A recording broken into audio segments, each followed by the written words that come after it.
मेरा नाम अर्जुन है और यह कहानी मेरे जीवन का सबसे डरावना अनुभव है। दोस्तों, ये कहानी अगर आप अंत तक सुनते हो तो आपको सच में डर का एहसास होने वाला है। इस वीडियो में आपको क्या कमी लगती है मुझे कमेंट में जरूर बताएं। कुछ महीने पहले मुझे एक बंद हो चुके पुराने हॉस्पिटल में जाना पड़ा। यह हॉस्पिटल शहर के बाहरी इलाके में स्थित था, जहाँ जाने की किसी में हिम्मत नहीं थी। वहाँ के लोगों का कहना था कि यह हॉस्पिटल भूतिया है और वहाँ से अजीब अजीब आवाजें आती हैं। मैं जो एक पेशेवर पत्रकार हूँ, इन अफवाहों की सच्चाई जानने के लिए अकेला ही निकल पड़ा। हॉस्पिटल की इमारत जर्जर थी, खिड़कियों के शीशे टूटे हुए थे और दीवारों पर दरारें थीं। जैसे ही मैं अंदर गया, एक अजीब सी ठंडी हवा ने मेरा स्वागत किया। हर कदम के साथ मेरे दिल की धड़कन बढ़ रही थी। अंदर का माहौल इतना खौफनाक था कि लगता था जैसे कोई मुझे देख रहा हो। तभी मेरी नजर एक कमरे पर पड़ी, जिसके दरवाजे पर मॉर्चरी लिखा हुआ था। दरवाजा आधा खुला हुआ था और अंदर से एक अजीब सी गंध आ रही थी। मैंने हिम्मत करके दरवाजे को पूरी तरह खोला।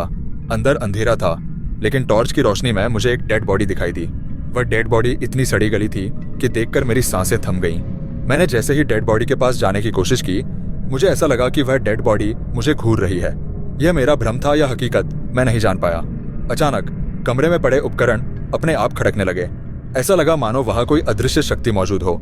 मैं डर से पसीने पसीने हो गया, लेकिन खुद को संभालते हुए वहां से निकलने की कोशिश करने लगा। जैसे ही मैं दरवाजे की ओर बढ़ा, वह अपने आप बंद हो गया। मैं अंदर फंस गया था। मेरी सांसें तेज हो गईं और मैंने दरवाजे को खोलने की कोशिश की, लेकिन वह टस से मस नहीं हुआ। तभी मुझे ऐसा महसूस हुआ जैसे किसी ने मेरे कंधे पर हाथ रखा हो। मैंने पीछे मुड़कर देखा, लेकिन वह कोई नहीं था। कमरे में चारों ओर अजीब सी आवाजें गूंजने लगी। ऐसा लगा मानो कोई मुझे वहां से जाने से रोकना चाहता हो। तभी मेरी नजर एक पुरानी फाइल पर पड़ी जो एक मेज पर रखी हुई थी। उस फाइल में उस डेड बॉडी के बारे में कुछ लिखा हुआ था। फाइल के पन्ने जैसे ही पलटने लगे, उसमें से एक नाम बार बार लिखा हुआ दिखाई दिया, डॉक्टर शर्मा। फाइल के अंदर लिखी कहानी ने मेरी रूह को कंपा दिया। लिखा था कि डॉक्टर शर्मा इस हॉस्पिटल के सबसे कुशल डॉक्टरों में से एक थे, लेकिन वह कुछ अजीब प्रयोग किया करते थे। कहते हैं कि उन्होंने एक मरीज को जिंदा करते समय उसकी आत्मा को कैद कर लिया था। उस दिन से वह मरीज हमेशा के लिए इस हॉस्पिटल की दीवारों में बंद हो गया। डेड बॉडी का चेहरा उस मरीज से मेल खा रहा था जिसके बारे में फाइल में जिक्र था। तभी अचानक फाइल के पन्ने हवा में उड़ने लगे और एक आवाज गूंजने लगी, तुमने मेरी नींद क्यों खराब की? यह सुनते ही मेरे पैरों तले जमीन खिसक गई। मुझे समझ नहीं आया कि मैं वहां से कैसे निकलूं। मैं इस कहानी को यहीं खत्म नहीं करूंगा, यह तो सिर्फ शुरुआत थी। अगले भाग में मैं आपको बताऊंगा कि कैसे मैंने उस रात उस हॉस्पिटल से अपनी जान बचाई और डॉक्टर शर्मा के भूतिया रहस्य का पर्दाफाश किया। डेड बॉडी की वो भयानक आवाज अभी भी मेरे कानों में गूंज रही थी। मैंने डरते हुए कमरे के चारों ओर देखा। चारों तरफ सन्नाटा था, लेकिन हवा में एक भारीपन महसूस हो रहा था। मैंने हिम्मत करके दरवाजा खोलने की कोशिश की, लेकिन जैसे ही मैंने हैंडल को छुआ, दरवाजा खुद ब खुद खुल गया। बाहर का कॉरिडोर भी उतना ही डरावना था। चारों तरफ टूटे कांच, गिरी हुई दीवारें और अजीब सी गंध महसूस हो रही थी। मैंने मोबाइल की टॉर्च चलाई और एक और कमरे की ओर बढ़ा। कमरे के दरवाजे पर ऑपरेशन थिएटर लिखा हुआ था। मैंने दरवाजा खोला और जो अंदर देखा उससे मेरी चीख निकलते निकलते रह गई। वहां ऑपरेशन टेबल पर एक और डेड बॉडी पड़ी थी और ऐसा लग रहा था जैसे कोई अभी भी उस पर ऑपरेशन कर रहा हो। औजार खून से लथपथ थे और टेबल के चारों ओर खून की बूंदें सूख चुकी थीं। अचानक टेबल पर पड़ी डेड बॉडी ने अपनी उंगली हिलाई। मेरी सांसें तेज हो गईं। मैंने सोचा, यह कैसे संभव है? तभी एक पुरानी टूटी हुई नर्स की ड्रेस पहनकर कोई परछाई मेरे सामने से गुजरी। वह परछाई ऑपरेशन टेबल की ओर बढ़ी और वहां खड़े होकर कुछ बड़बड़ाने लगी। मैं दीवार के पीछे छुप गया और उसकी हरकतें देखने लगा। उस परछाई ने टेबल पर पड़े औजार उठाए और डेड बॉडी पर काम करने लगी। मैंने ध्यान से देखा तो महसूस हुआ कि वह परछाई कुछ भी वास्तविक नहीं थी, बल्कि किसी आत्मा की मौजूदगी थी। उसकी हरकतों ने मुझे अंदर तक झकझोर दिया। तभी परछाई ने मेरी तरफ देखा। उसकी आंखें जलती हुई लाल थीं और वह धीरे धीरे मेरी ओर बढ़ने लगी। मैं पीछे हटने लगा, लेकिन अचानक से कमरे का दरवाजा बंद हो गया। अब मैं पूरी तरह से फंस चुका था। कमरे में अंधेरा गहराने लगा। वह परछाई मेरे नजदीक आकर बोली, तुम्हें यहाँ नहीं आना चाहिए था। यह जगह हमारी है, अब तुम यहाँ से बचकर नहीं जा सकते। उसकी आवाज इतनी भयानक थी कि मेरे शरीर में जैसे बिजली दौड़ गई। तभी दीवार पर एक और नाम लिखा दिखाई दिया, नर्स अंजलि। मुझे फाइल में भी इस नर्स का जिक्र मिला था।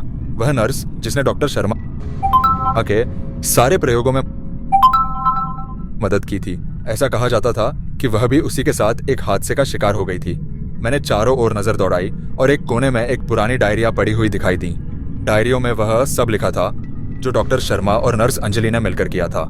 मैं इसे पढ़ने लगा, लेकिन तभी अचानक कमरे की सभी लाइट्स बुझ गईं और एक भयानक चीख गूंजने लगी। कमरे में भयानक चीख गूंज रही थी और मेरी सांसें थमने लगीं। मैंने डायरियां उठाकर अपने पास रख ली और वहां से निकलने का रास्ता खोजने लगा। तभी ऑपरेशन टेबल पर पड़ी डेड बॉडी ने अपनी आंखें खोल दी। मैं वहीं रुक गया। मेरे पैरों ने जैसे काम करना बंद कर दिया हो। डेड बॉडी ने धीरे धीरे अपनी गर्दन मेरी ओर घुमाई और मुझे घूरने लगी। उसकी आंखों में एक अजीब सी चमक थी जो मेरे दिल को कंपा रही थी। उसने कराहते हुए कहा, डॉक्टर शर्मा ने मुझे मारा था और अब मैं उसकी तलाश में हूँ। यह सुनकर मेरे रोंगटे खड़े हो गए। मैंने उससे पूछा, तुम कौन हो? उसने जवाब नहीं दिया। अचानक उसने अपनी उंगली से दीवार पर कुछ लिखा, भाग जाओ वरना मौत तुम्हें ले जाएगी। उस डेड बॉडी के चेतावनी देने के बावजूद मैं वहां से निकलने का कोई रास्ता नहीं ढूंढ पा रहा था। तभी मुझे कमरे के कोने में एक सीढ़ी दिखी जो नीचे की ओर जा रही थी। मैंने सोचा शायद नीचे जाने का रास्ता मुझे बाहर ले जाए। मैं धीरे धीरे सीढ़ियों से नीचे उतरने लगा। वहां की हवा और भी ठंडी और भारी लग रही थी। नीचे एक बड़ा हॉल था जिसमें कई और डेड बॉडीज पड़ी हुई थीं। हर डेड बॉडी का चेहरा डरावना और सड़ा गला था। ऐसा लग रहा था जैसे वे सब मुझे देख रही हो। तभी पीछे से किसी ने मेरा नाम पुकारा, अर्जुन। यह आवाज मेरे दिल को दहला देने वाली थी। मैंने पीछे मुड़कर देखा लेकिन वहां कोई नहीं था। अब मुझे लगने लगा कि यह हॉस्पिटल सच में किसी भूतिया शक्ति का अड्डा है। मैंने उस हॉल में एक बड़ा गेट देखा जो जंग खा चुका था। गेट को खोलने की कोशिश की लेकिन वह बहुत भारी था। तभी पीछे से किसी ने कहा, वह गेट नहीं खुलेगा। मैंने पीछे देखा तो नर्स अंजलि की आत्मा मेरे सामने खड़ी थी। वह पूरी तरह सफेद कपड़ों में थी लेकिन उसके चेहरे पर खून के धब्बे थे। अंजलि की आत्मा ने कहा, यहाँ से कोई जिंदा नहीं जा सकता। यह हॉस्पिटल अब सिर्फ हमारा है। उसकी आवाज से ऐसा लगा मानो मेरे पैरों की ताकत छीन ली गई हो। मैंने हिम्मत करके उससे पूछा, तुम ऐसा क्यों कर रही हो? क्या हुआ था यहाँ? अंजलि ने जवाब दिया, डॉक्टर शर्मा ने हमें धोखा दिया। उसने मुझे और मरीजों को अपने प्रयोगों का शिकार बनाया। अब हम सबकी आत्माएं यहाँ भटक रही हैं। जब तक कोई डॉक्टर शर्मा को नहीं ढूंढता हमारी मुक्ति संभव नहीं है। यह सुनकर मैं हैरान रह गया। अब मेरा मकसद सिर्फ यहाँ से भागना नहीं था बल्कि डॉक्टर शर्मा के रहस्य को सुलझाना भी था। अंजलि की आत्मा ने मुझे अपनी दर्द भरी कहानी सुनाई। उसके शब्दों में इतनी पीड़ा थी कि मेरे रोंगटे खड़े हो गए। उसने बताया कि डॉक्टर शर्मा एक पागल वैज्ञानिक था जो अमृता के प्रयोग में जुटा हुआ था। उसने मरीजों और अस्पताल के कर्मचारियों को अपने प्रयोगों का हिस्सा बनाया। अर्जुन, अंजलि की आवाज गूंजती हुई सी लगी। डॉक्टर शर्मा की आत्मा अभी भी इस हॉस्पिटल में भटक रही है। वह किसी को यहाँ से जिंदा नहीं जाने देगा। मैंने डरते हुए पूछा, क्या वह अब भी यहाँ है? अंजलि ने इशारा किया और कहा, नीचे के तहखाने में जाओ, वहां तुम्हें उसका सच मिलेगा, लेकिन याद रखना वह बहुत खतरनाक है। मैंने अंजलि की बात मानते हुए तहखाने की ओर बढ़ने का फैसला किया। सीढ़ियां जर्जर थीं और ऐसा लग रहा था जैसे वे किसी भी समय टूट सकती है। तहखाने में पहुंचते ही एक अजीब सी बदबू ने मुझे घेर लिया। वहां चारों तरफ गाढ़ा अंधेरा था और सिर्फ मेरी टॉर्च की हल्की रोशनी ही मेरा सहारा थी। तहखाने के बीचों बीच एक बड़ी सी टेबल रखी हुई थी जिस पर कुछ कागजात और औजार बिखरे हुए थे। कागजात में डॉक्टर शर्मा के प्रयोगों के बारे में लिखा हुआ था। वह अमृता पाने के लिए इंसानों की आत्माओं को कैद करता था। तभी एक तेज हवा का झोंका आया और मेरे हाथ से कागजात उड़कर जमीन पर गिर गए। मुझे महसूस हुआ कि कोई मुझे देख रहा है। जब मैंने पीछे मुड़कर देखा तो एक काली परछाई मेरे करीब आ रही थी। वह परछाई डॉक्टर शर्मा की थी। डॉक्टर शर्मा की परछाई धीरे धीरे मेरी ओर बढ़ रही थी। उसकी आंखें लाल अंगारे की तरह जल रही थीं और उसका शरीर हवा में तैर रहा था। उसने गुस्से में कहा, तुमने मेरी शांति भंग कर दी, अब तुम्हें इसकी सजा मिलेगी। मैंने हिम्मत जुटाकर पूछा, तुमने यह सब क्यों किया? इन मासूमों की जान क्यों ली? शर्मा ने हंसते हुए कहा, मैं अमर होना चाहता था, मैं मौत को मात देना चाहता था, लेकिन मेरे प्रयोग अधूरे रह गए और अब मेरी आत्मा इस जगह कैद है। तभी अंजलि की आत्मा वहां प्रकट हुई। उसने चिल्लाकर कहा, डॉक्टर शर्मा, तुम्हें तुम्हारे पापों का प्रायश्चित करना होगा। अंजलि और शर्मा की आत्माएं एक दूसरे से भिड़ने लगी। यह दृश्य इतना डरावना था कि मैं वहीं जम गया। हाथ पांव सुन्न हो गए। मैंने अपनी पूरी ताकत जुटाई और तहखाने से बाहर की ओर भागने की कोशिश की, लेकिन तहखाने का दरवाजा अपने आप बंद हो गया। अब मैं पूरी तरह फंस चुका था। मैंने चारों ओर देखा, शायद कहीं से कोई और रास्ता मिल जाए। तभी मुझे दीवार पर एक अजीब सा निशान दिखाई दिया। यह एक प्राचीन प्रतीक जैसा था। मैंने ध्यान से देखा तो महसूस हुआ कि यह निशान डॉक्टर शर्मा के प्रयोगों से जुड़ा हो सकता है। मैंने अपनी टॉर्च की रोशनी उस निशान पर फेंकी और अचानक दीवार हिलने लगी। दीवार के पीछे एक गुप्त दरवाजा खुला। मैंने हिम्मत करके उस दरवाजे के अंदर कदम रखा। वहां एक छोटा कमरा था जिसमें कई सारी बोतलें और औजार रखे हुए थे। इन बोतलों में कुछ तरल पदार्थ था और उन पर आत्मा संग्रहण लिखा हुआ था। कमरे में रखी इन बोतलों को देखकर मेरी रीढ़ की हड्डी तक सिहर गई। मैंने महसूस किया कि यह वही जगह है जहां डॉक्टर शर्मा ने आत्माओं को कैद किया था। तभी एक बोतल से हल्की रोशनी निकली और वह हवा में तैरने लगी। अर्जुन, रोशनी ने कहा, हमें मुक्त करो। यह आत्माओं की पुकार थी। मैंने समझा कि इन बोतलों को नष्ट करना होगा ताकि सभी आत्माएं आजाद हो सकें। लेकिन तभी डॉक्टर शर्मा की परछाई वहां आ गई। उसने गुस्से में चिल्लाते हुए कहा, अगर तुमने इन बोतलों को छुआ तो तुम्हारी भी आत्मा यहीं कैद हो जाएगी।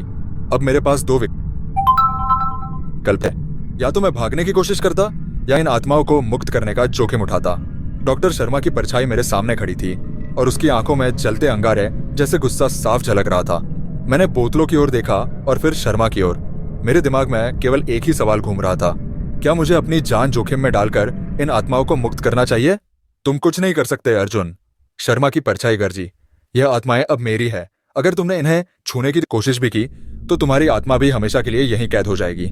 लेकिन मेरे अंदर की इंसानियत मुझे रोकने नहीं दे रही थी। मैंने एक बोतल उठाई और उसे जमीन पर दे मारा। बोतल टूटते ही उसमें बंद आत्मा ने तेज रोशनी के साथ मुझे धन्यवाद कहा और गायब हो गई। अब शर्मा और भी गुस्से में था। डॉक्टर शर्मा की परछाई ने मुझ पर झपट्टा मारा। मैं किसी तरह झुककर बच गया, लेकिन उसका एक बार मेरे कंधे पर लगा, जिससे मेरे कंधे में तेज दर्द हुआ। मैंने अपनी हिम्मत नहीं खोई और दूसरी बोतल उठाई। इस बार मैंने सोचा कि अगर मैं सारी बोतलें एक साथ नष्ट कर दूं तो शायद आत्माएं एक बार में मुक्त हो जाएं। मैंने एक लोहे की रॉड उठाई और बोतलों के रैक की ओर दौड़ा। शर्मा की परछाई मेरे पीछे थी, लेकिन मैं रुका नहीं। मैंने पूरी ताकत से रैक पर वार किया और सभी बोतलें एक साथ टूट गईं। तेज रोशनी पूरे कमरे में फैल गई और आत्माओं की आवाजें गूंजने लगीं। हम आजाद हैं। आत्माओं के आजाद होते ही पूरा तहखाना हिलने लगा। दीवारों में दरारें पड़ गईं और ऐसा लग रहा था जैसे पूरी इमारत गिरने वाली है। डॉक्टर शर्मा की परछाई दर्द से चिल्ला रही थी। नहीं, यह नहीं हो सकता, उसने कहा। अचानक आत्माओं की रोशनी शर्मा की परछाई पर पड़ने लगी। वह धीरे धीरे कमजोर पड़ने लगा और अंत में धुएं में बदलकर गायब हो गया। तहखाना अब स्थिर हो गया था, लेकिन मुझे पता था कि मुझे यहाँ से जल्दी निकलना होगा। मैंने जल्दी से तहखाने का दरवाजा ढूंढा और सीढ़ियों की ओर भागा। जैसे ही मैं ऊपर पहुंचा, मैंने देखा कि हॉस्पिटल की खिड़कियों से रोशनी बाहर आ रही थी। यह वही आत्माएं थीं जो अब आजाद हो चुकी थीं।